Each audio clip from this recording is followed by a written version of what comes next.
ข้างนอกพร้อมกันยังคนมาครบยังไม่ถึงเวลา5 นาทีพวกเราที่เข้ามาแล้วสำรวจตัวเองนะปิดเสียงมือถือหรือยังระหว่างฟังธรรมไม่ต้องมาไลฟ์สดนะทางวัดไลฟ์สดให้แล้วไม่ต้องลุกขึ้นมาถ่ายคลิปถ่ายอะไรไม่ต้อง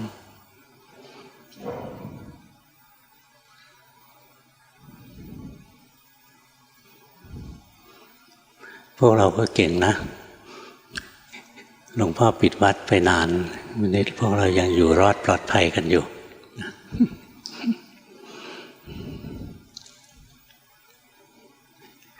ยังมีเวลานะเราก็ภาวนาของเราไปครบแล้วเหรอครบแล้วก็เข้าที่นั่ง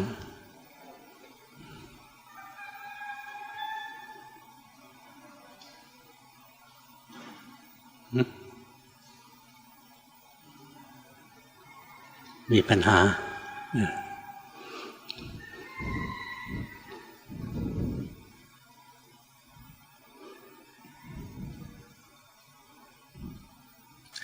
อย่าส่งจิตออกนอกนะเขามีปัญหาในการไลฟ์สด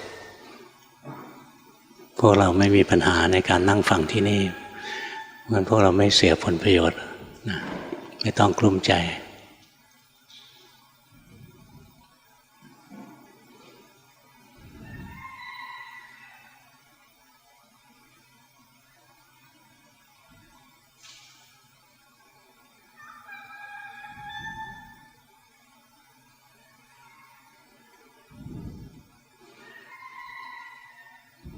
บางคนนะก็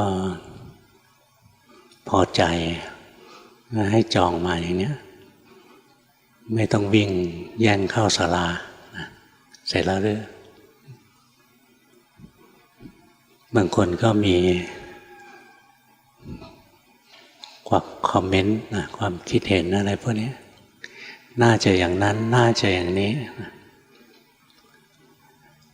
คิดอะไรก็ได้แต่เวลาทำงานจริงหลวงพ่อก็ดูว่าแบบไหนมันทำงานได้จริงเราไม่สามารถเซิร์ฟทุกคนได้หรอกบางคนก็บอกว่าไม่ได้เล่นเน็ตนะตามนะที่หลวงพ่อบอกว่าไม่ให้เล่นเน็ตนะแล้วจะจองได้ยังไงนะ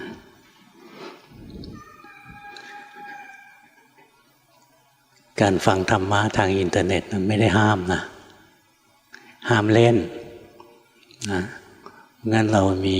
อินเทอร์เน็ตเราก็ใช้เป็นเครื่องมือศึกษาธรรมะได้หลวงพ่อไม่ได้งี่เง่าว่า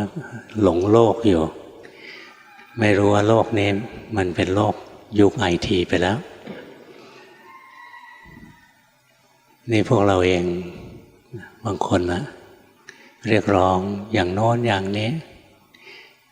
รู้สึกให้จองทาง Facebook ทางอะไรเนี่ยยังไม่ชอบนะอยากจะเข้ามาโดยไม่ต้องจองไม่แย่งเอาบอกว่าจองแล้วไม่เป็นธรรมบางคนมันมือไวมันเขียนเร็วบางคนชื่อยาวแหมเขียนชื่อกว่าจะเสร็จนามสกุลก็ยาวอีกส่งมาไม่ทันเขาอะไรอย่างเงี้ยก็ alert หน่อยสนใจที่จะตามข่าวสารของมูลนิธิเขาหน่อยบางคนไม่ได้ตาม Facebook ก็เป็นสมาชิกไลน์เขามูลนิธิเขาก็ส่งทางไลน์แจ้งให้ทราบก็ทำได้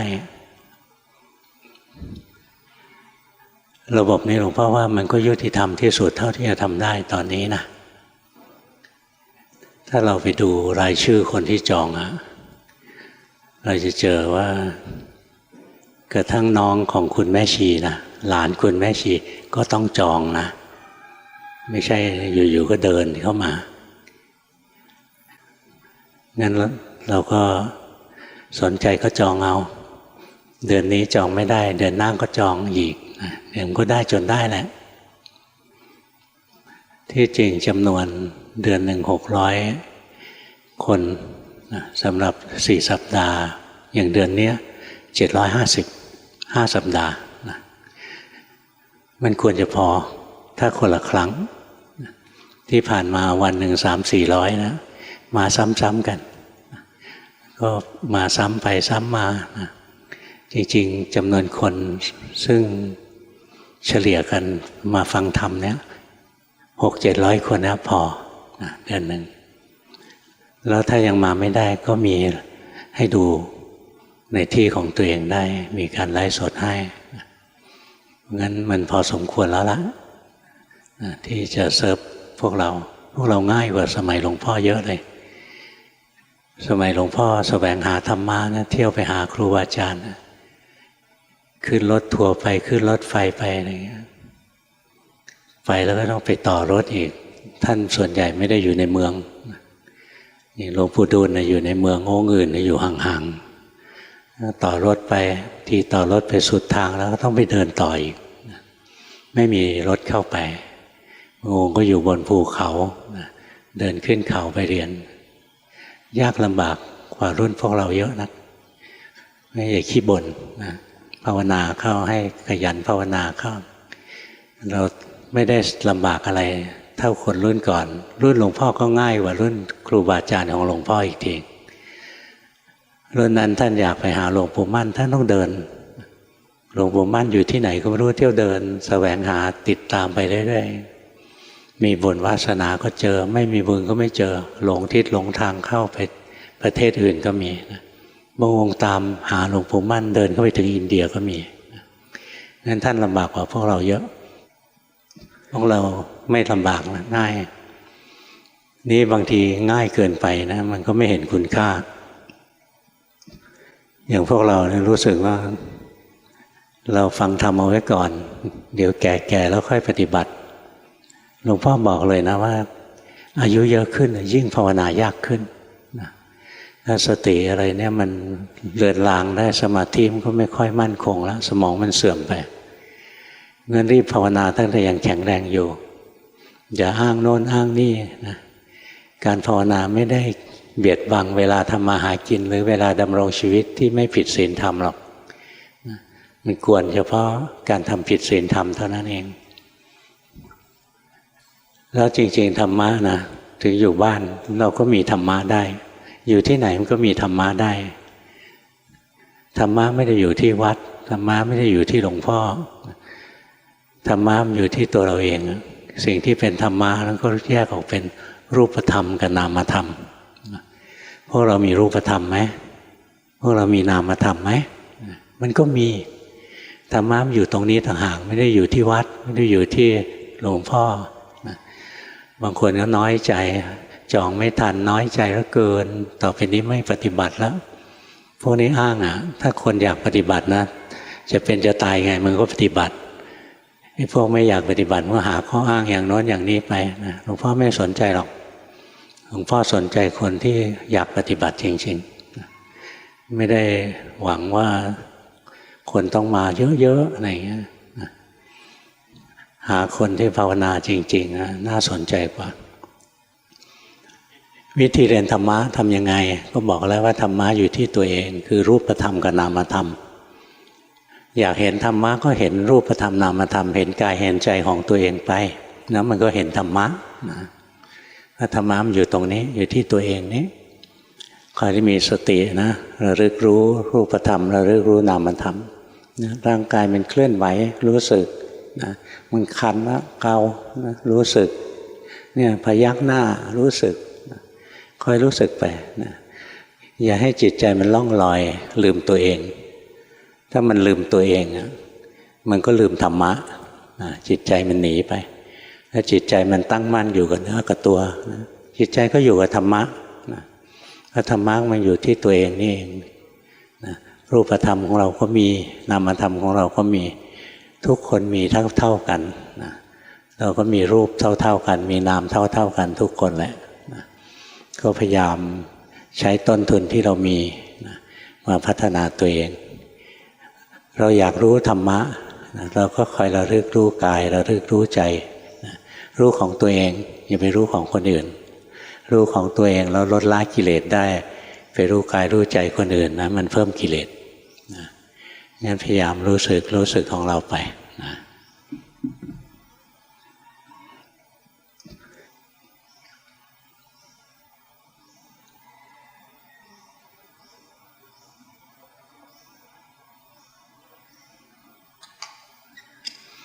พระนั่งฟังหลวงพ่อก็อย่าใจลอยนะ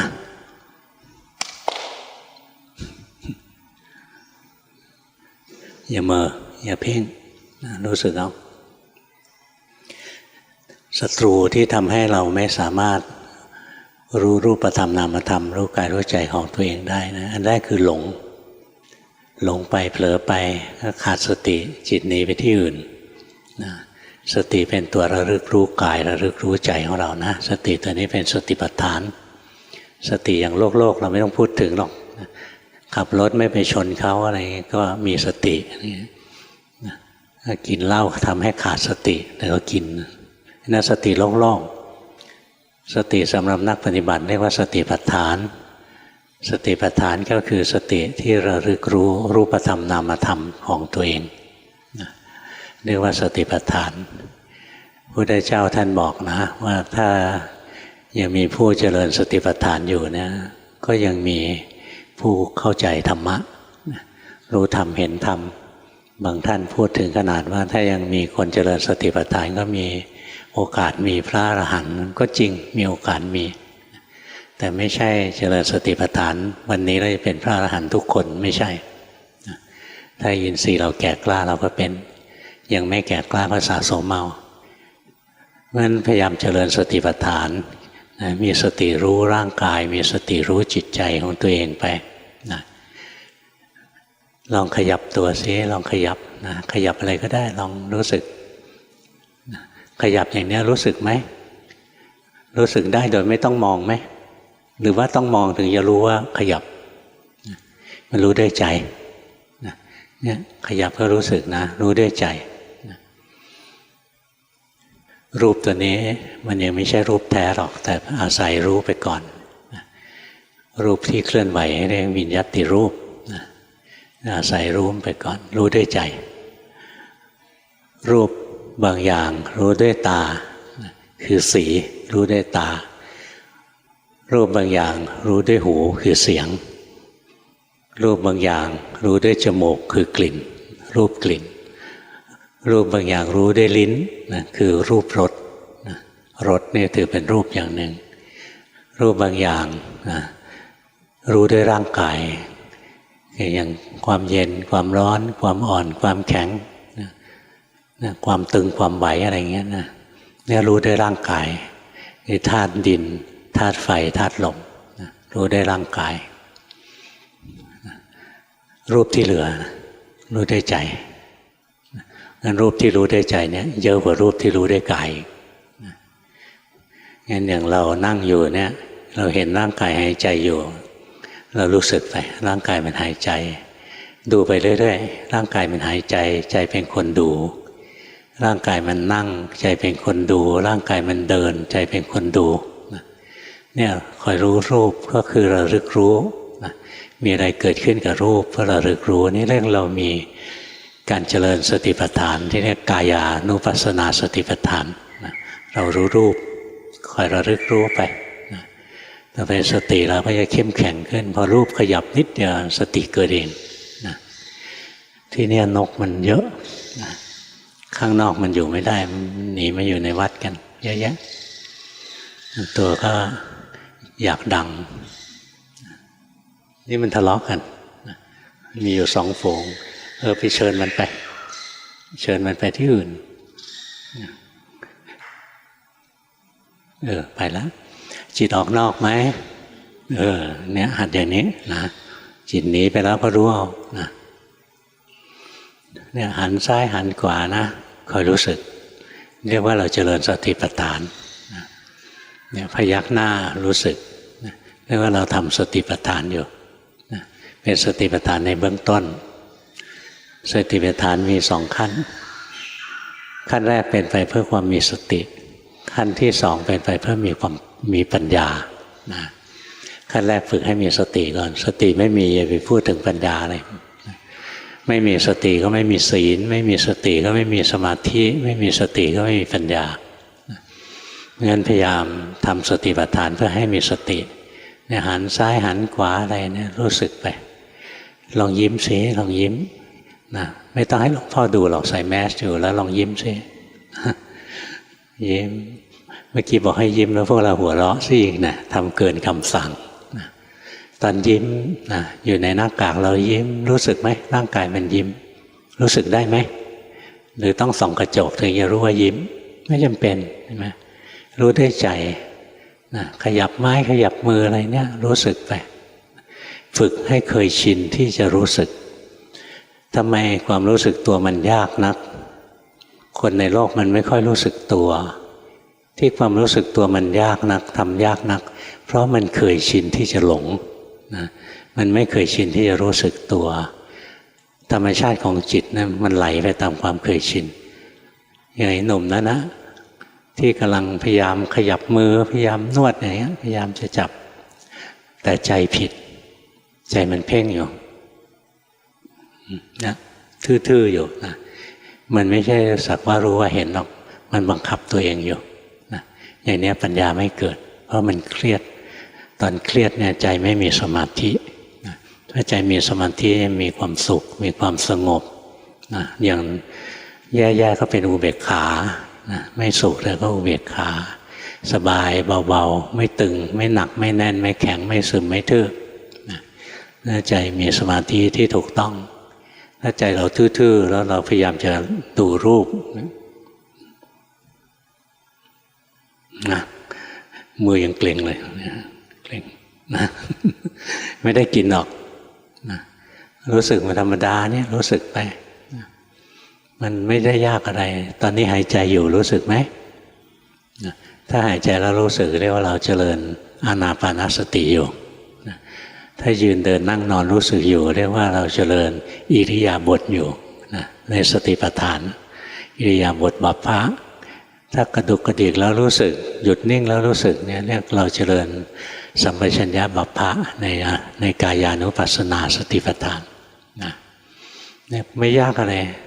แค่คอยรู้สึกอย่าไปบังคับจนจิตมันเกร็งนะรู้สึกสบายๆนี่หลวงพ่อชอบบอกให้ยิ้มมายิ้มหวานลองยิ้มซิยิ้มอีกยิ้มไม่ได้เก็บเงินนะไม่เสียสตังค์ยิ้มหวานๆแล้วก็รู้สึกเนี่ยหน้ามันยิ้มเรารู้สึกแล้วเวลาเรายิ้มนะเราจะค่อยๆสังเกตต่อไปมันดูทะลุเข้ามาถึงใจได้นะพอหน้าเรายิ้มแล้วเรามีความสุขขึ้นมาจริงๆอ่ะก็เห็นใจมันมีความสุขนี่มันเข้ามาดูใจได้นะงั้นพยายามรู้สึกนะร่างกายเคลื่อนไหวรู้สึกร่างกายหายใจรู้สึกร่างกายยืนเดินนั่งนอนรู้สึกคอยรู้สึกไปนะพอรู้สึกไปเรื่อยๆนานๆเนี่ยต่อไปสติมันจะเกิดจิตมันจะจำสภาวะได้อย่างมันกระดุกกระดิกอะไรเนี่ยมันคอยรู้สึกเรื่อยๆต่อไปเวลาเราเผลอแล้วเราเกิดกระดุกกระดิกขึ้นมาสติจะเกิดเองมันจะเกิดรู้ขึ้นมาเง่าเผลอแล้วนี่นะจะรู้ได้เองงั้นพยายามมีสตินะอยู่กับกายของเราหรืออยู่กับเวทนาหรืออยู่กับจิตที่เป็นกุศลอกุศลก็ได้นี่ถ้าหัดใหม่ๆดูนามธรรมไม่เป็นแล้วดูรูปธรรมไปเห็นร่างกายหายใจใจเป็นคนดูเห็นร่างกายยืนเดินนั่งนอนใจเป็นคนดูเห็นร่างกายคู่นี่คู่แขนเหยียดแขนอะไรเนี่ยใจเป็นคนดูอย่างนี้ก็ใช้ได้ต่อไปเราหัดอย่างสมมติเราหัดอย่างนี้เรื่อยๆแล้วเรารู้สึกนะรู้สึกแต่อย่าไปจงใจนะแหมบอกว่ามีสติอันนั้นไม่ใช่ละอันนั้นมีโลภะโลภอยากปฏิบัติก็โลภสติไม่เกิดหรอกกิเลสมันเกิดซะแล้ว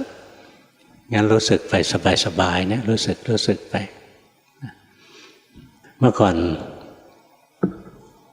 ตอนหลวงพ่อฝึกใหม่ๆนะหลวงพ่อมีพัดประจำตัวนะอยู่ที่ไหนก็มีพัดนะเนี่ยในนี้เขาก็ยังวางไว้ให้นานๆพัดทีหนึ่งนะเพราะเดี๋ยวนี้มันชินกับการรู้สึกตัวแล้วเมื่อก่อนอาศัยมีพัดเนี่ยขยับแล้วรู้สึกไปเรื่อย รู้สบายๆรู้ด้วยจิตใจที่สบายๆไม่ใช่รู้ด้วยใจที่เครียดนะอย่างเนี้ย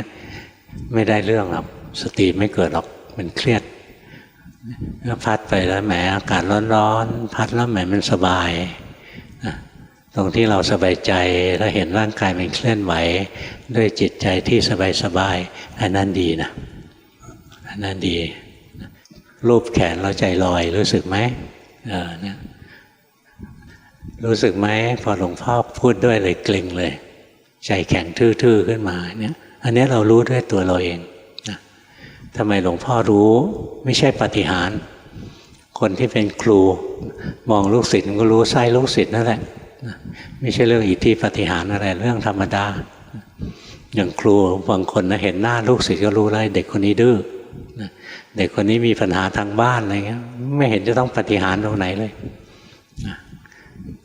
เนี่ยพัดไปแล้วสบายรู้สึกไปฝึกไปเรื่อยๆแล้วพอพัดไปแล้วเผลอไปมันพัดไปเรื่อยๆนะแต่ใจมันหนีไปที่อื่นแล้วมันไม่ได้รู้ว่าร่างกายเคลื่อนไหวอันนี้ไม่ตรงวัตถุประสงค์นะที่เราเจริญกายานุปัสสนาเนี่ยเรามีสติเคลื่อนไหวเรารู้สึกเคลื่อนไหวเรารู้สึกแต่เคลื่อนไหวแล้วก็เผลอไปที่อื่นนะหรือรับโทรศัพท์คุยไปพัดไปอะไรอย่างเงี้ยไม่ได้เรื่องหรอกไม่ได้เจริญสติปัฏฐานแล้วนั้นขาดสติงั้นไม่ใช่อยู่ที่รูปแบบนะอย่างหลวงพ่อพัดเราบอกหลวงพ่อบอกเมื่อก่อนหลวงพ่อพัดเนี่ยเป็นการฝึกสติแล้วพวกเราพัดแล้วมันจะเป็นสติด้วยกันนะไม่เป็นหรอกนะ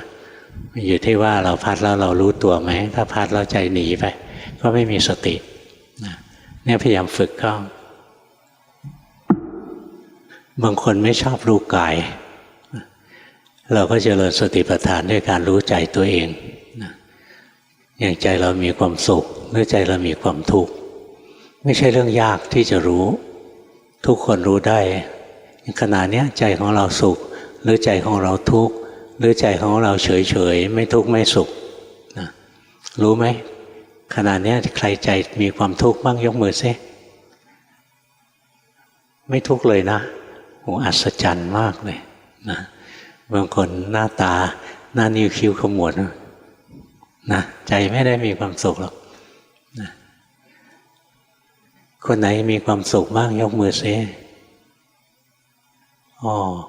เมื่อกี้ไม่มีความสุขมีความทุกข์นะ2 คนมีความสุข3 คนเอาใครใจเป็นอุเบกขาบ้างยกมือซิไม่มีสักคนพวกที่เหลือไม่มีเวทนา ถ้าดูตัวเองตรงนี้ไม่ออกนะดูจิตลำบากแล้วนะการดูจิตดูใจตัวเองเนี่ยจิตมีความสุขก็รู้จิตมีความทุกข์ก็รู้จิตไม่สุขไม่ทุกข์ก็รู้อันนี้ง่ายที่สุดแล้วนะเป็นดูจิตอย่างง่ายที่สุดแล้วในใจเราเนี่ยมันจะต้อง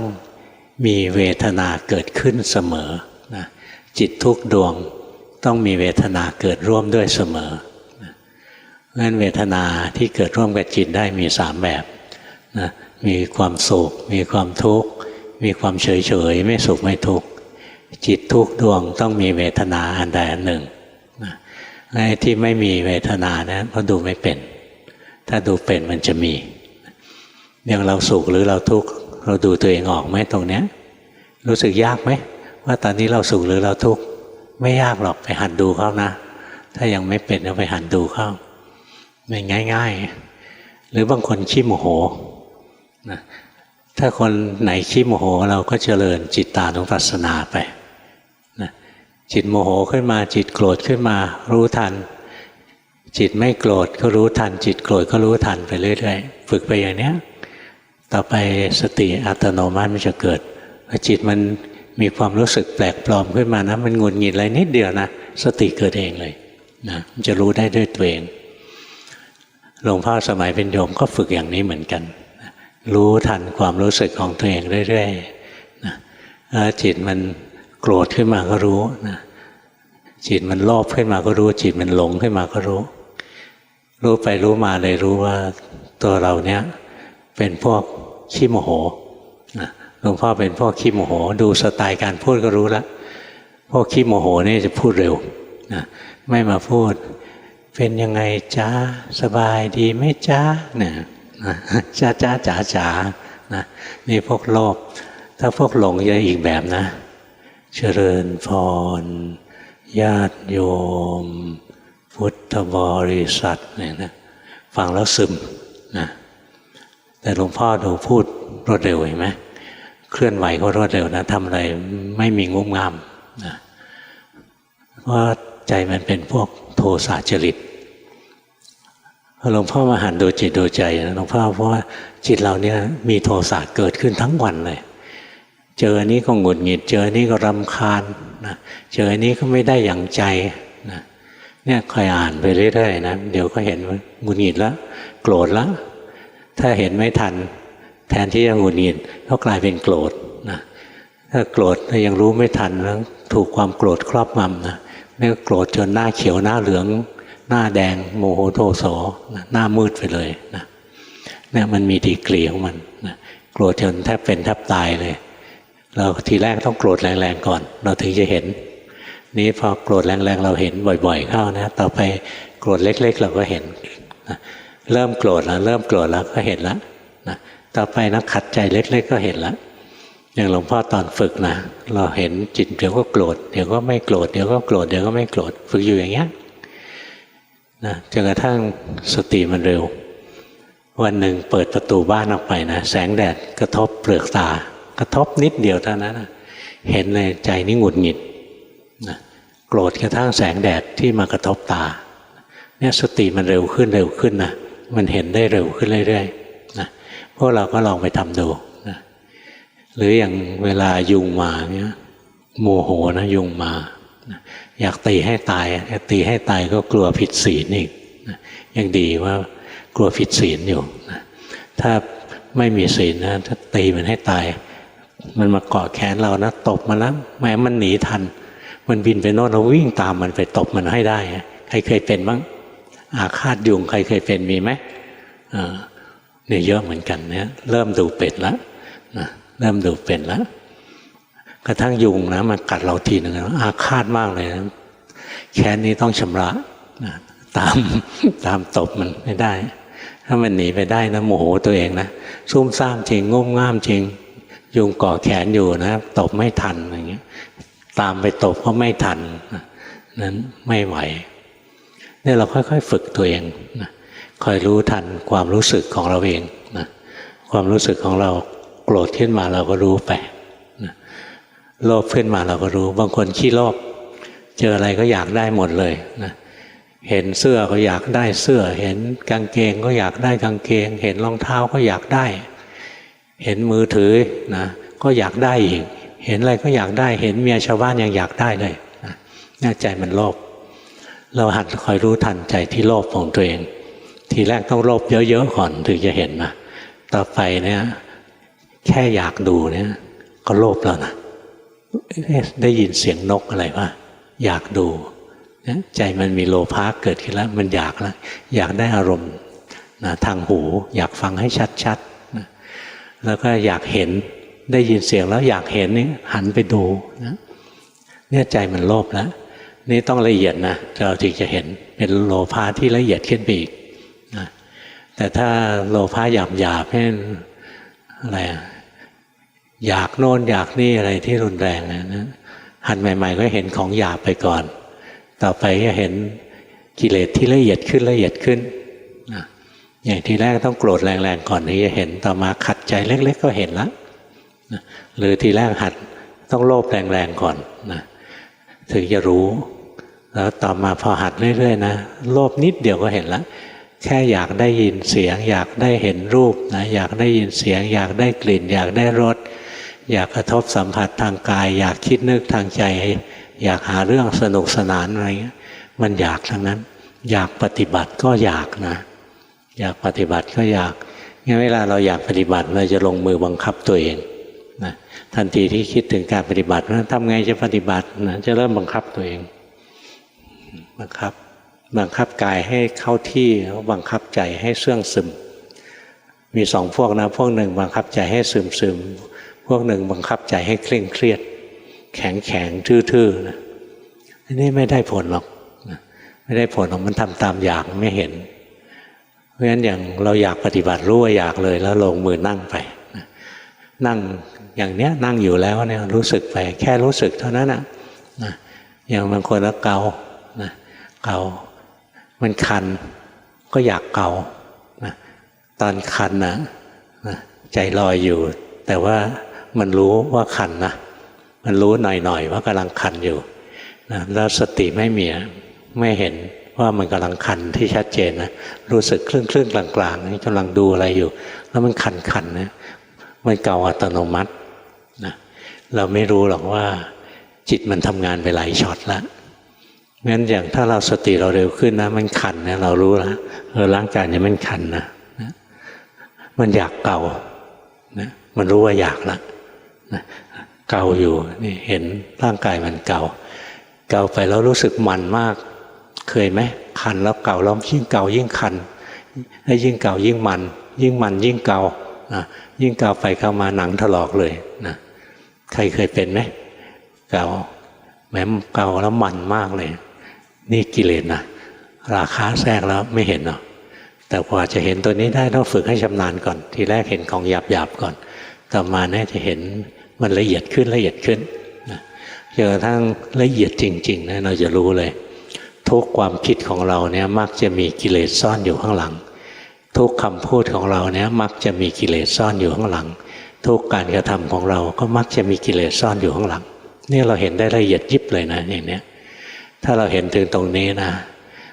คำพูดของเราความคิดของเรานะก็จะไม่ผิดศีลผิดธรรมคำพูดของเราก็ไม่ผิดศีลผิดธรรม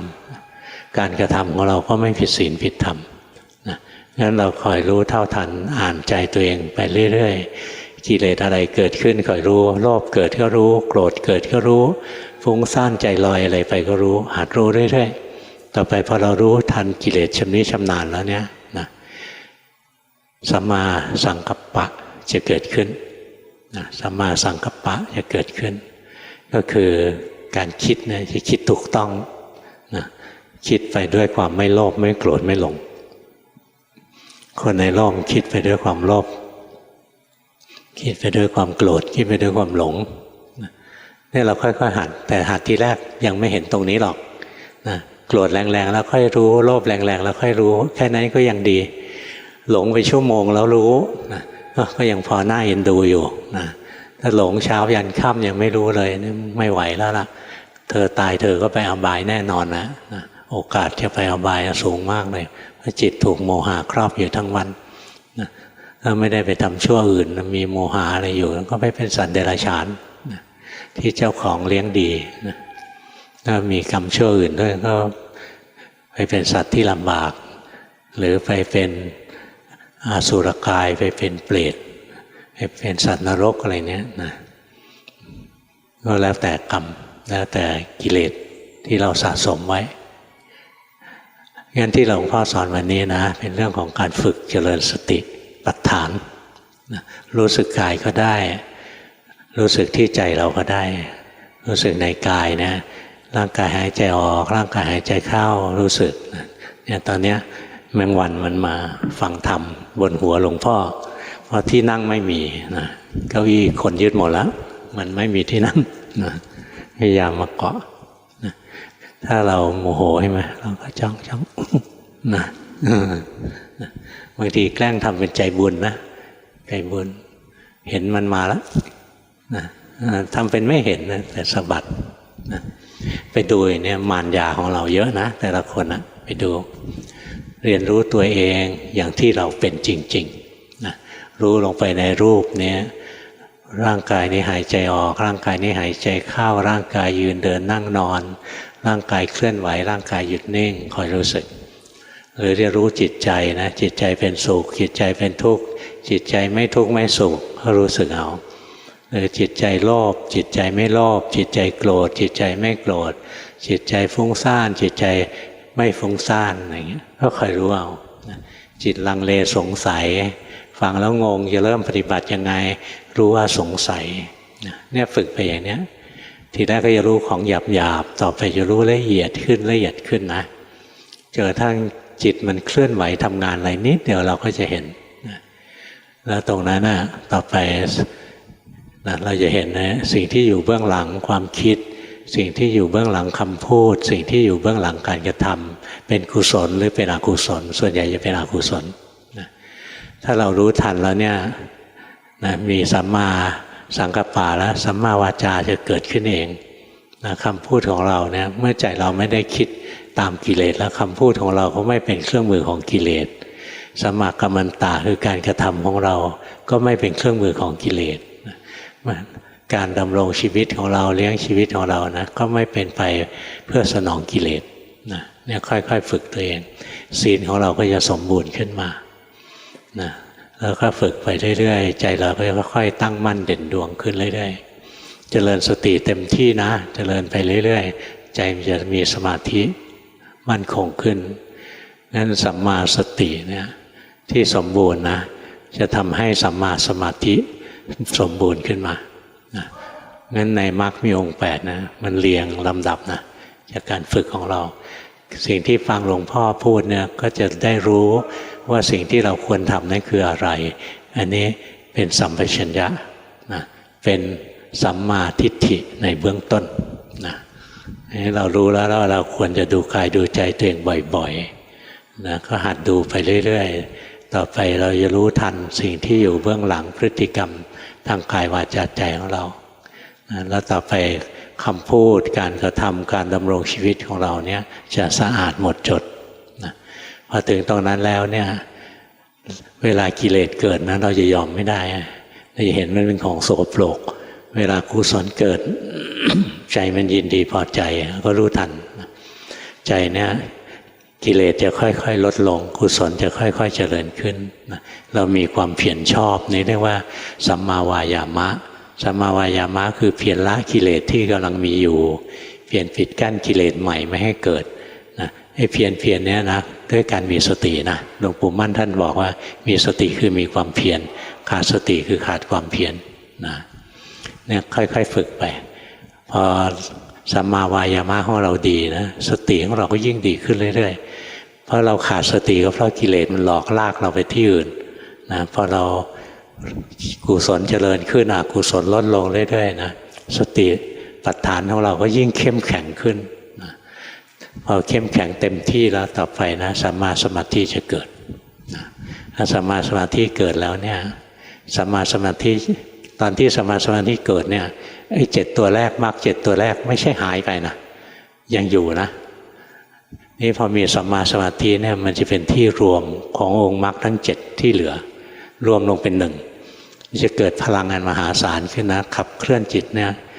นะปฏิวัติจิตนะไปสู่อริยมรรคนะมรรคผลนี้ก็เกิดขึ้นตรงที่สัมมาสมาธิของเราบริบูรณ์แล้วนะแต่ถ้าเป็นมิจฉาสมาธินะไม่ประกอบด้วยสัมมาทิฏฐิไม่ประกอบด้วยสัมมาสังกัปปะการดำริชอบไม่มีสัมมาวาจาสัมมาอินทรีย์มันตาสัมมาชีวะสัมมาวายามะเลยไม่มีนะมันไม่ใช่สมาธิที่ดีไม่มีกำลังนะที่จะให้เกิดมรรคผลเพราะฉะนั้นอยากให้มีกำลังเกิดมรรคผลแล้วทำอย่างที่หลวงพ่อสอนนี่แหละค่อยๆฝึกไปมีสติรู้สึกกายมีสติรู้สึกใจเรื่อยๆไปเดี๋ยวมันละเอียดขึ้นเองแหละทีแรกก็รู้หยาบๆไปก่อนเป็นอย่างนี้ทุกคนแหละนะพอสมควรแก่เวลานะต่อไปให้ส่งกันบ้านเชิญหมายเลข3ค่ะยืนขึ้นค่ะคำถามคือฝึกสติรู้ทันจิตที่เคลื่อนไม่ทราบว่าที่ทำอยู่เป็นสมถะหรือวิปัสสนาคะอย่าคิดมากที่ฝึกอยู่ก็ดีอยู่แล้วไปฝึกอีกไม่ต้องไปคิดมากหรอกว่ามันเป็นอะไรนะ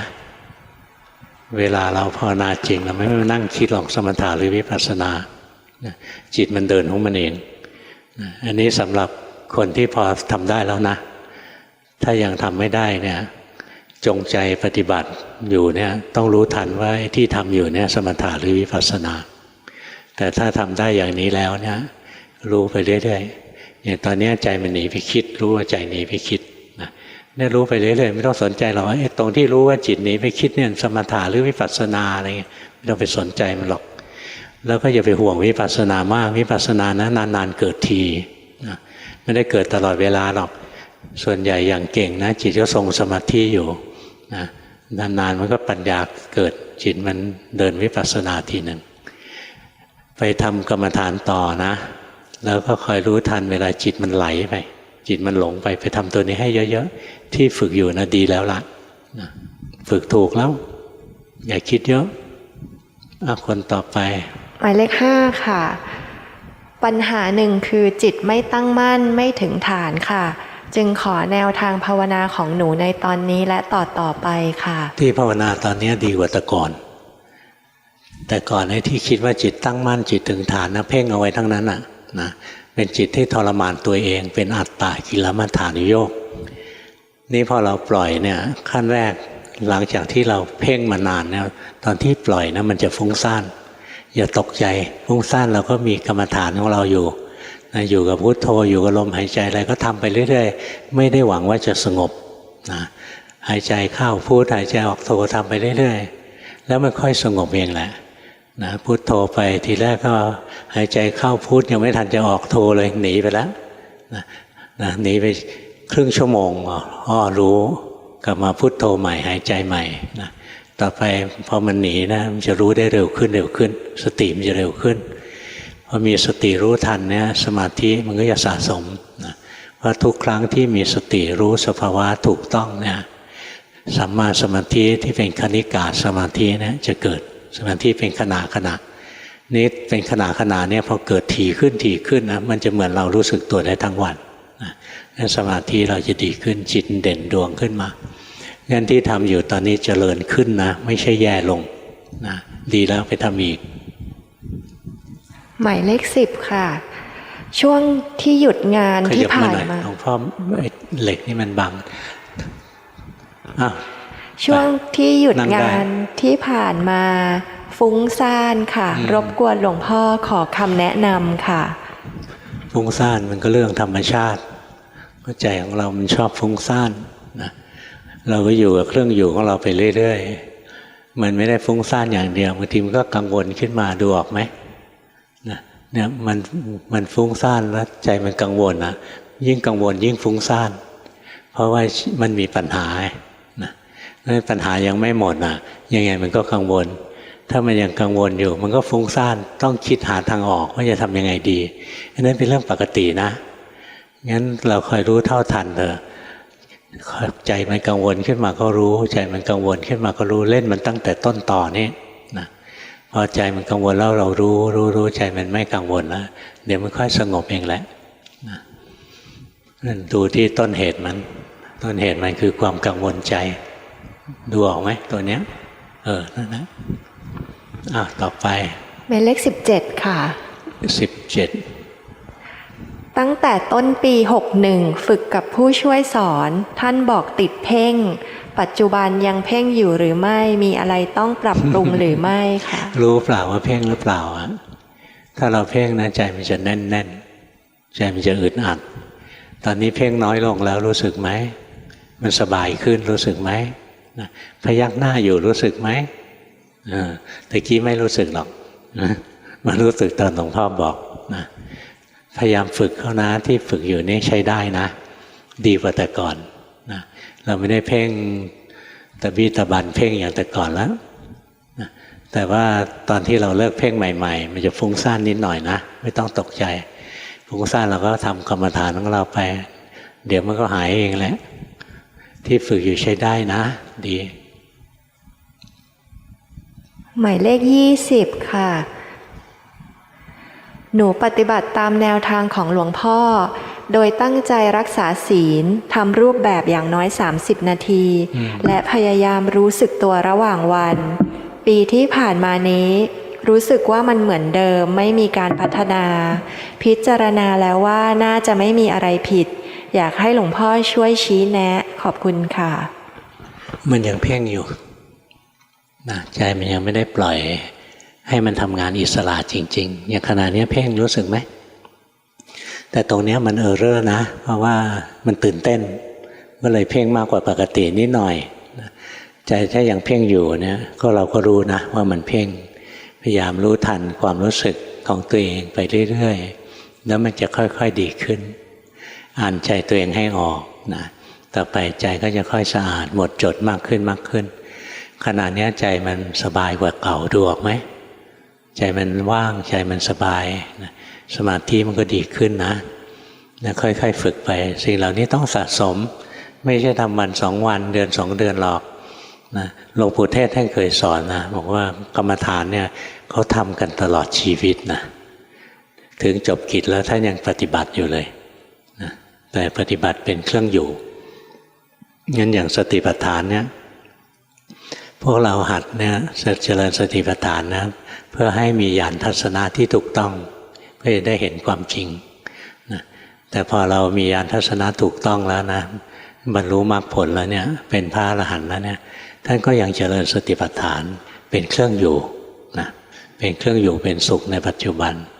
เพราะฉะนั้นการเจริญสติรู้กายรู้ใจเป็นของที่เขาทำกันทั้งชาตินั่นแหละเนี่ยครูบาอาจารย์สอนมาอย่างนี้งั้นเราอย่าไปรีบร้อนว่าทำแล้วต้องได้นั้นทำแล้วต้องได้นี้ในเวลาเท่านั้นเท่านี้อันนั้นเป็นความโลภมันจะทำให้เรายิ่งช้าใหญ่เรามีหน้าที่ทำเหตุคือเจริญสติไปผลมันจะเป็นยังไงไม่เกี่ยวกับเรานะแล้วผลมันเกิดเองนะทำเหตุให้สมควรผลมันก็สมควรใจยังฟุ้งซ่านอยู่นะรู้ทันทำกรรมฐานไปเรื่อยเราใจฟุ้งซ่านก็รู้ใจเคร่งเครียดก็รู้ฝึกตัวนี้ให้มากๆนะฝึกพื้นฐานตัวนี้ให้สำคัญนะสำคัญมากๆนะฝึกให้บ่อยๆใจเคร่งเครียดก็รู้ใจหลงไปก็รู้เนี่ยฝึกไปแล้วมันจะดีกว่านี้ตอนนี้สมาธิยังไม่พอหมายเลข21ค่ะได้ฟังหลวงพ่อและมาที่วัดร่วมปีแต่ในทางปฏิบัติจริงนั้นทำได้น้อยมากอยากให้หลวงพ่อแนะนำว่าปฏิบัติในทางใดถึงจะถูกจริตตนในตอนนี้สวดมนต์และพยายามนั่งสติรู้สึกว่าดีขึ้นกว่าเมื่อก่อนเยอะค่ะตลอดทั้งวันก็รู้สึกตัวอยู่เนืองๆ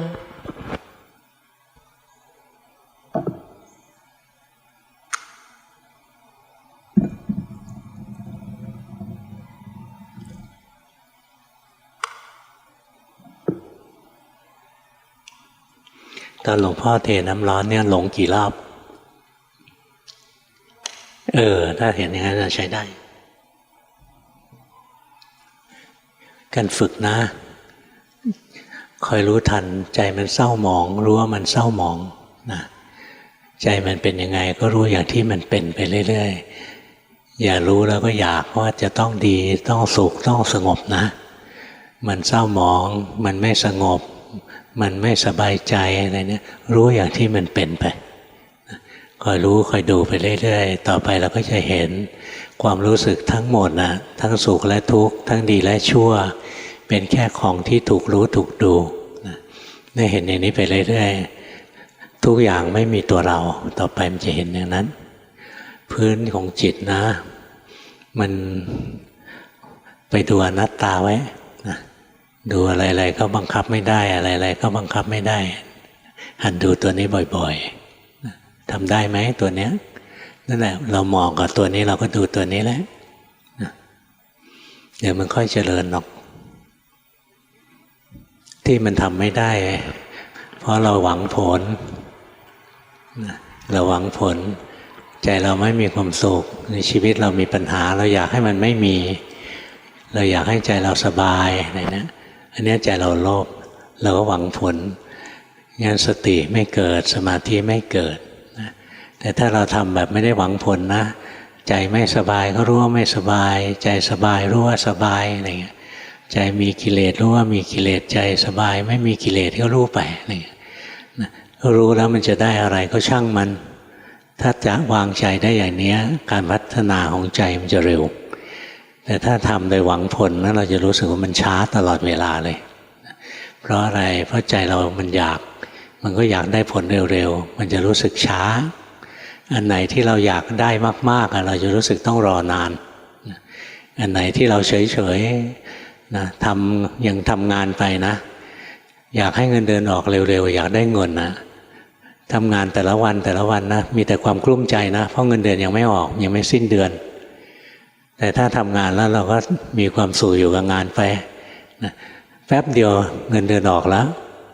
เนี่ยเป็นตัวอย่างให้ฟังนะถ้าเราหวังผลนะมันจะรู้สึกช้า ถ้าเราไม่ได้หวังผลเราทำเหตุไปเรื่อยๆไม่รู้สึกช้าหรอกที่หนูรู้สึกช้าเพราะหนูอยากพ้นทุกข์เร็วๆนะไปดูเอาตัวนี้แหละหมายเลข58ค่ะเอาว่ามาเมื่อสิงหาคมปี61ได้ส่งกันบ้านหลวงพ่อ หลวงพ่อให้กันบ้านให้ดูจิตไปได้เลยและปล่อยให้จิตทำงานทุกวันทำในรูปแบบและเจริญสติดูจิตในชีวิตประจำวันจิตพรากจากอารมณ์ได้ดีขึ้นในวันที่ใช้ความคิดมากๆจิตฟุ้งบ้างแต่กลับมามีสติรู้ที่ลมหายใจและคำบริกรรมก็ตั้งมั่นขึ้นมาได้เห็นว่าอารมณ์ทั้งหลายไม่ใช่เราได้เป็นบางครั้งบางครั้งก็ใช้โยนิโสมนสิการแล้วมีปัญหาอะไรนะนี่เหมือนมาเล่าให้หลวงพ่อฟังเฉยๆเนาะ หนูเราไม่ได้เป็นปัญหานะขณะนี้เราเพ่งอยู่รู้สึกไหมถ้ารู้สึกก็ใช้ได้นะถ้าจิตเป็นอย่างนี้มันจะไม่เดินปัญญาแต่ตอนนี้มันตื่นเต้นมันก็เป็นอย่างนี้ไม่ใช่เรื่องแปลกนะพยักหน้ารู้สึกนะของคุณนะถ้าอยากให้สมาธิเพิ่มดีกว่านี้รู้สึกร่างกายเพิ่มขึ้นนะเอากายมาช่วยนิดหนึ่งเพราะเราเนี้ยทำงานที่ต้องคิดเนี่ยเยอะแล้วใจมันจะไม่มีแรงนะแรงมันจะไม่พองั้นอาศัยร่างกายมาช่วยนะอย่างยืนเดินนั่งนอนอะไรเนี่ยคอยรู้สึกไปเรื่อยหายใจออกหายใจเข้าคอยรู้สึกเหมือนที่คุณพูดตะเกียว่าธรรมานาปนสตินะแล้วมันก็จะมีสมาธิดีขึ้นนี่เราก็เพิ่มพลังของสมาธิตัวนี้ขึ้นนะใช้ลมหายใจก็ได้ใช้ยืนเดินนั่งนอนก็ได้นะใช้การเคลื่อนไหวหยุดนิ่งก็ได้จะเป็นกำลังหนุนกำลังเสริมให้การดูจิตของเราเนี่ยเฉียบคมขึ้นนะเพิ่มตัวนี้ขึ้นหน่อยนะถ้าสมาธิเราดีขึ้นการปฏิบัติก็จะราบรื่นไปได้เร็วขึ้นนี่เราทำงานที่ต้องใช้ความคิดเยอะใจมันก็เลยไม่ค่อยมีกำลังดูได้แต่ไม่ค่อยมีแรงนะงั้นพยายามอาศัยร่างกายมาช่วยอย่าว่าแต่โยมเลยพระมาอยู่กับหลวงพ่อนะหลวงพ่ออยากให้ดูร่างกายเลยร่างกายหายใจร่างกายยืนเดินนั่งนอนร่างกายเคลื่อนไหวร่างกายหยุดนิ่งรู้สึกกายไปเรื่อยๆใจก็มีกำลังมากขึ้นถ้าใจมีกำลังมากขึ้นเนี่ยพอจิตขยับขยื่นเคลื่อนไหวนิดเดียวก็เห็นแล้วละงั้นสมาธิของเราดีเราก็จะเห็นจิตของเราได้ชัดเจนขึ้นไม่งั้นมันก็ดูไปอย่างนั้นนะก็เห็นนะไม่ใช่ไม่เห็นแต่การเห็นนะไม่มีพลังพอเพราะใจเรายังฟุ้งอยู่เอากายมาช่วยรู้สึกกายบ่อยๆแต่ไม่ได้เพ่งกายนะรู้สึกถึงความมีอยู่ของกายไปแล้วสมาธิเราเพิ่มเราจะเห็นจิตได้ชัดเจนขึ้นคนสุดท้ายนะคะหมายเลข59ค่ะฟังคลิปหลวงพ่อจาก YouTube ภาวนาในรูปแบบเช้าเย็นรู้ลมและพุทโธระหว่างวันดูจิตที่เคลื่อนออกไปคิดขอหลวงพ่อเมตตาให้กันบ้านค่ะนั่นแหละที่ทำมานั่นแหละกันบ้านไม่ทำอีกนะทำมาได้ดีแล้วจิตก็มีพัฒนาการรู้สึกไหมดูออกไหมว่าใจเราเดี๋ยวนี้กับแต่ก่อนไม่เหมือนกันใจเดี๋ยวนี้มันรู้เนื้อรู้ตัวได้ดีขึ้นโปร่งเบาได้ดีขึ้นนะไม่ได้หนักแน่นอึดอัดดีไปฝึกอีกนะที่ทำนะถูกแล้วมันยังไม่พอเท่านั้นแหละถ้าทำให้พอไม่ได้แปลว่าทำให้มากๆชั่วโมงนะทำให้พอหมายถึงสะสมของเราไปเรื่อยมีสตินะตรงที่มันพอเนี่ยมีสติตั้งแต่ตื่นจนหลับนะพอของมันเองของเราตอนนี้ก็ทำเหตุนะปฏิบัติไปเรื่อยๆทุกวันนะแล้วมันก็ค่อยพัฒนาขึ้นใจมันเบาไปนิดนึงดูกายเพิ่มขึ้นหน่อยนะเวลาดูจิตอย่างเดียวเนี่ยจิตมันเบาใจมันจะล่องลอยง่ายเราก็ช่วยมันนิดนึงรู้สึกร่างกายเพิ่มขึ้นหน่อยอย่างทำงานบ้านเนี่ยกวาดบ้านถูบ้านอะไรนะรู้สึกร่างกายไปช่วยทำให้จิตมีพลังมากขึ้น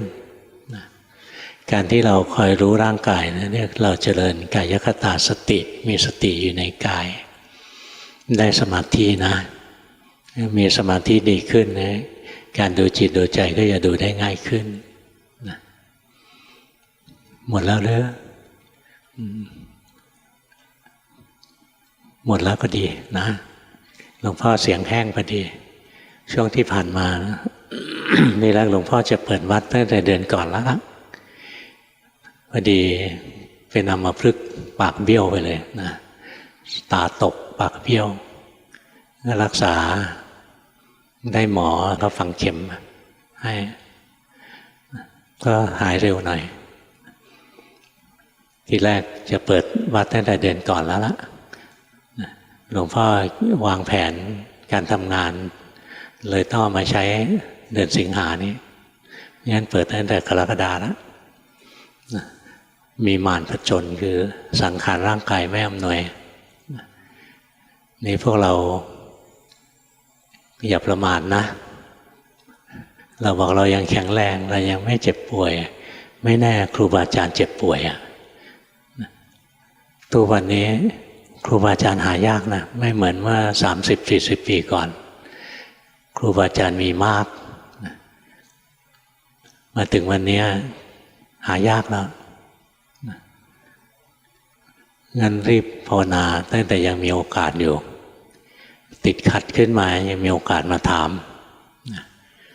ไม่งั้นต่อไปต้องพึ่งตัวเองแต่พึ่งตัวเองถ้าหลักเราแม่นเราก็พึ่งตัวเองได้อย่างหลวงพ่อภาวนากับหลวงปู่ดุลนะ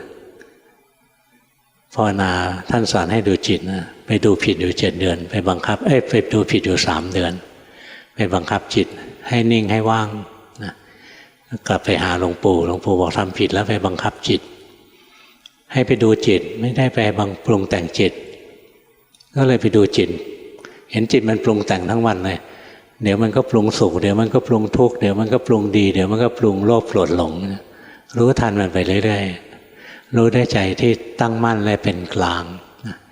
รู้อยู่4 เดือนหลวงปู่ท่านก็รับรองนะว่าหลวงพ่อช่วยตัวเองได้แล้วรู้หลักแล้วนี่หลวงพ่อเนี่ยอาศัยหลักที่ครูบาอาจารย์สอนนะแล้วมาสังเกตตัวเองหลวงพ่อใช้โยนิโสมนสิการนะมากกัลยาณมิตรคือครูบาอาจารย์เนี่ยนานๆจะได้เจอทีเดือนหนึ่งจะได้ไปหาหลวงพ่อพุธครั้งหนึ่ง3 เดือน4 เดือนนะถึงจะได้ไปหาหลวงปู่ดุลหรือหลวงปู่เทศหลวงปู่สิมหลวงตามหาบัวอะไรเนี่ยหลายๆเดือนถึงจะได้ไปครั้งหนึ่งงั้นเวลาที่เหลือเนี่ยเกือบทั้งหมดนะอย่างเดือนหนึ่งเจอหลวงพ่อพุธครั้งหนึ่งอีก29 วันนะเราไม่ได้เจอครูบาอาจารย์หลวงพ่อใช้การสังเกตตัวเองเอาทำอย่างนี้แล้วกุศลเจริญหรือทำอย่างนี้แล้วอกุศลเจริญเนี่ยสังเกตตัวเองไปทำอะไรแล้วกิเลสงอกงามมันนั้นไม่ใช่หรอกทำอะไรไปแล้วกุศลเจริญขึ้นมาศีลดีขึ้นสมาธิดีขึ้นนะเห็นปัญญามีความเห็นถูกเห็นรูปเห็นนามเห็นกายเห็นใจเป็นไตรลักษณ์ได้เร็วขึ้นชัดขึ้นอะไรอย่างเงี้ยอย่างนี้แสดงว่าเราเดินถูกทางหลวงพ่อใช้ตัวเนี้ยโยนิโสมนสิการนะวัดตัวเองนะวัดการปฏิบัติของตัวเองแล้วประมาณเดือนหนึ่งเนี่ยมันจะมีผลงานแล้วเราทำทุกวันไม่เลิกถึงเดือนหนึ่งให้ไปส่งกันบ้านกับหลวงพ่อพุธนะช่วงเดือนนี้ผมภาวนาอย่างนี้มีผลเป็นอย่างนี้ถูกหรือผิดนะถ้าผิดขอเมตตาพ่อแม่ครูอาจารย์ช่วยบอกด้วยถ้าถูกแล้วให้ครูบาอาจารย์บอกว่าจะทำยังไงต่อไปอีกท่านส่วนใหญ่ท่านก็จะบอกว่าทำถูกแล้วให้ไปทำอีกถ้าท่านพูดอย่างนี้นะมีสองช้อย2 ประเด็น1ภาวนาได้ท่านเห็นว่าถูกแล้วท่านเลยบอกให้ไปทำอีกพวกหนึ่งพวกสอนไม่ไหวพวกที่ท่านสอนไม่ไหวท่านก็ไปทำเถอะไปอะไรอย่างเงี้ยแต่ที่หลวงพ่อบอกวันนี้ไม่มีชนิดหลังนี่นะที่หลวงพ่อบอกให้ไปทำอีกไม่ใช่อยู่ในกลุ่มหลังแต่เป็นกลุ่มที่พอจะเดินไปได้แล้วค่อยๆฝึกไปเรื่อยๆต่อไปเราก็พัฒนาจะสังเกตตัวเองไปทำอย่างนี้แล้วมันสนองกิเลสนี่หว่าอันนี้ไม่ใช่ละทำอย่างนี้แล้วเนี่ยอยากภาวนา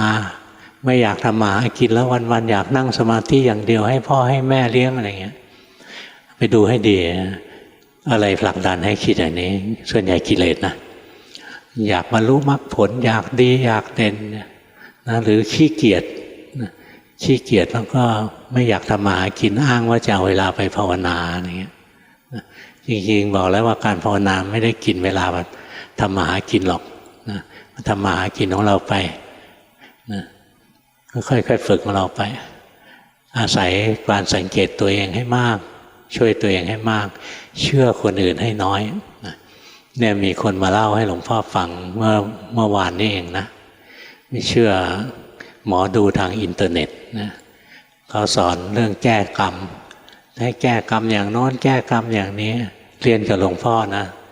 หลวงพ่อไม่เคยสอนเรื่องแก้กรรมเลยเพราะพระพุทธเจ้าไม่เคยสอนนะกรรมมันแก้ไม่ได้มันทำไปแล้วท่านสอนให้ทำกรรมใหม่ที่ดีนะเพื่อเจือจางอิทธิพลของกรรมเก่าที่ไม่ดีนะหรือกรรมเก่าที่ดีของเรามีอยู่แล้วเราทำกรรมใหม่ที่ดียิ่งขึ้นเพื่อพัฒนาตัวเองให้สูงขึ้นเนี่ยหลักของกรรมแบบชาวพุทธไม่ใช่ไปแก้กรรมด้วยการทำวิธีโน้นวิธีนี้ถูกเขาหลอกนะแล้วทุกวันนี้คนมันเล่นวิชาสะกดจิตเยอะนะสะกดมันเล่นคุณไสยเล่นอะไรเนี่ยไม่ใช่ไม่มีนะคือการสะกดจิตเหมือนที่รัสปูตินมันสะกดจิตจนราชวงศ์โรมานอฟล่มสิ่งเหล่านี้ไม่ใช่ไม่มีนะมีในประวัติศาสตร์ก็มีนะงั้นอย่าเที่ยวร่อนเร่หาที่พึ่งที่อื่นนะพึ่งตัวเองให้มากพระพุทธเจ้าก็สอนอยู่แล้วให้พึ่งตัวเองตนเป็นที่พึ่งของตนเองฟังธรรมเพื่อให้รู้วิธีปฏิบัติแล้วพึ่งตัวเองให้มากมาเรียนรู้ตัวเองให้มากอย่างโดนเขาหลอกโดนเขาครอบไปเนี่ยนะมีเงินเท่าไหร่ก็เอายกให้เขาไปหมดอะมีอะไรก็ยกให้เขาไปหมดเลยบางทียกตัวเองให้เข้าไปเลยนะถูกหลอกของผู้หญิงอะผู้ชายเดี๋ยวนี้ก็โดนหลอกนะไว้ใจไม่ได้หรอกอันตรายงั้นทางที่ดีเนี่ยภาวนาของเราอยู่กับบ้านเรานี่แหละปลอดภัยที่สุดมีปัญหาขึ้นมาก็สังเกตตัวเองที่ทำอยู่ช่วงเนี้ยศีลสมาธิปัญญาดีขึ้นไหมหรือว่ากิเลสเยอะแยะกิเลสเยอะแยะก็สังเกตไปอีกที่กิเลสเยอะแยะเพราะสติเราดีขึ้นหรือเปล่านะหรือว่ากิเลสมันเพิ่มขึ้นจริงๆถ้าเห็นกิเลสเยอะแยะเพราะสติดีขึ้นอันนี้เราพัฒนานะเราพัฒนาในการปฏิบัติแต่ถ้าเห็นกิเลสเยอะแยะเลยนะเพราะว่าไม่ได้ปฏิบัตินะอันนี้ไม่ถูกแล้วทำไปเพื่อสนองกิเลสนะไม่ถูกแล้วงั้นสำรวจใจของเราเองช่วยตัวเองให้มากอย่าเชื่อสิ่งที่คนอื่นเขาบอกนะเชื่ออันโน้นดีอันนี้ดีแก้กรรมเงี้ยพระพุทธเจ้าไม่เคยสอนถ้ามันดีจริงพระพุทธเจ้าสอนแล้วทำไมท่านไม่สอนเพราะมันทำไม่ได้ไม่มีใครแก้กรรมใครได้หรอกนะกรรมมันใหญ่กว่าอย่างอื่นนะขนาดพระพุทธเจ้าท่านยังหนีกรรมไม่ได้เลยนะกรรมกระทบถึงร่างกายท่านได้แต่ไม่กระทบจิตใจท่านกรรมให้ผลต่อร่างกายท่านในชาติสุดท้ายนี้ได้แต่ไม่สามารถให้ผลที่ทำให้ท่านไปเกิดต่อไปได้ทำไมท่านต้องถ่ายเป็นเลือดนะเนี่ยท่านสร้างคุณงามความดีตั้งเยอะทำไมต้องถ่ายเป็นเลือดก็เพราะมีกรรมท่านก็อธิบายไว้ท่านเคยเป็นหมอวางยาคนอื่นเขาอะไรเงี้ยเรารับกรรมถ้าแก้กรรมทำได้นะทำไมท่านจะไม่รู้ว่าท่านไปวางใครไว้ท่านก็ไปขอขมาเขาสิแล้วก็สิ้นกรรมมันเป็นไปได้หรือมันเป็นไปไม่ได้อย่างโง่นะอย่างโง่แต่ขออภัยคนอื่นขอขมาคนอื่นอันนี้ไม่ผิดนะไม่ได้ผิดอย่างเราล่วงเกินคนนี้ไว้นะไปขอโทษเขาอันนี้ถูกนะอันนั้นเป็นสิ่งที่ควรทำแต่กรรมเนี่ยเมื่อทำแล้วต้องมีผลนะกรรมเดินซุ่มซ่ามความซุ่มซ่ามเป็นเหตุเดินไปหัวไปชนเสาเหลี่ยมหัวแตกนะจะไปนั่งคิดว่ากรรมนี้เกิดจากตีหัวใครมาในชาติไหนนะไปถามหมอก่อนหัวก็ยังเลือดอาบอยู่ยังไม่ยอมไปรักษานะเนี่ยกรรมเก่าเขาไม่ดีคือซุ่มซ่ามกรรมใหม่เขาไม่ดีโง่นะก็สมควรให้เลือดไหลหมดตัวงั้นต้องฉลาดนะในการดำรงชีวิตต้องฉลาดในการปฏิบัตินะ เดินอยู่ในร่องในรอยที่พระพุทธเจ้าสอนอย่าออกนอกรูนอกรอยอะไรไม่ได้ผลหรอกสมควรแก่เวลานะ10 โมงพอดีไม่งั้นเดี๋ยวจะว่าหลวงพ่อโกงจะเรียกหลวงพ่อโกงไม่ได้นะสอน5 นาทีก็ถือว่ากำไรพวกเราแล้วนะเพราะหลวงพ่อสอนให้ฟรีนะเอาเชิญกลับบ้านได้